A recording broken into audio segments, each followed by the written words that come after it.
Thank you, Srini. Such a wonderful introduction of a glorious experiences and accomplishments of our beloved People's President, Dr. Kalam.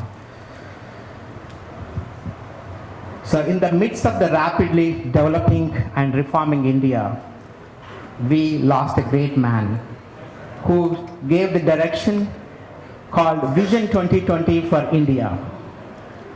It was approved by the Parliament during the Vajpayee government, and his second term did not materialize for various political reasons, but the legacy continued. The Vision 2020, which wanted to see India as a developed nation by year 2020 by engaging the power of youth. And the brainchild of that Vision 2020 is the Lead India 2020 Foundation. His objective was to transform and empower 55% of the youth, over 640 million youth of India, into responsible citizens and engage them in developing the nation. That's where my personal interaction, my personal journey with this great man started in the year 2007, November. I come from a district in Andhra Pradesh, in the combined state of Andhra Pradesh then, called Karimnagar. They did a massive Lead India Aap Badao Desh Ko Badao training program for 250,000 children in one round. He, as president, that time, for the first time came to Karimnagar to witness the graduation ceremony of the 250,000 children who underwent the Lead India training. And the primary objective of the Lead India training is to enable them as change agents by engaging the teachers, parents and students, followed by a field work. Each one teach 10 to eliminate illiteracy, plant 10 trees to protect the environment, turn off bad habits in 10 people, sanitation, nutrition, health education. There's about 10 different items he wanted to, those children who are change agents, go into their neighborhoods and transform them. It's like a chain reaction. Fortunately, the current government has adopted many of those programs. And the next major part of his Vision 2020 was a program called Pura, providing urban amenities to rural areas. If you see in United States, no matter where you go, you have all the basic amenities. You have a school, you have a hospital, and you have a police station, and you have all those amenities. You don't miss them. Whereas in India, if you go to any rural place, it's not available. You need to go to the nearest town or the city to get those basic things. His idea was to have electronic connectivity to the rural areas, health connectivity, education connectivity, and energy connectivity. Instead of going to the grid, he wanted to have alternate energy like solar, wind, and biomass, and so on and so forth.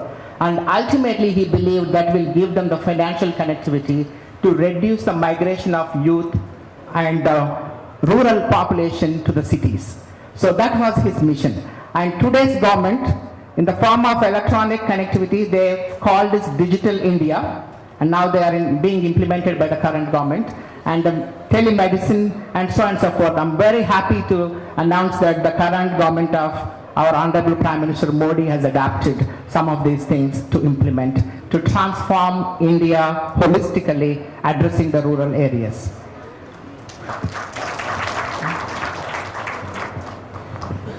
So having learned about his vision and mission and roadmap for the nation, in 2008 March, I happened to go to India, and we were trying to honor a person who is of that stature as Shanti Sri, who was trying to bring peace and harmony to the world.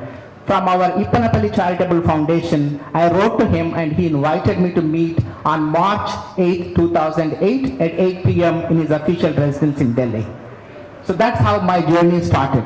So when I proposed my thing, and he said, Hariji, the Lead India is in a very infant stage. Let's set aside this Shanti Sri. But looks like you are a good worker. I want you to volunteer for the Lead India movement. That's how he recruited me on March 8, 2008 at around 8 p.m. in Delhi. Since then, we rapidly accelerated that thing, and he was coming to Wharton School to address as a chief guest for the Indian event. On March 24th of 2008, he was in Philadelphia. On the way back to India on March 26th in Crown Plaza at JFK Airport, we formally launched the USA Lead India chapter in his presence.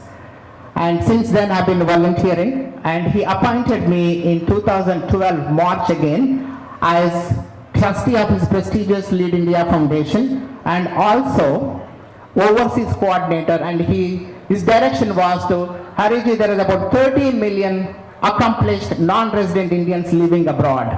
Let's engage them, let's connect them to their schools and villages and see what kind of transformation they can bring and adapt a school, adapt a village under various programs, especially the Pura program.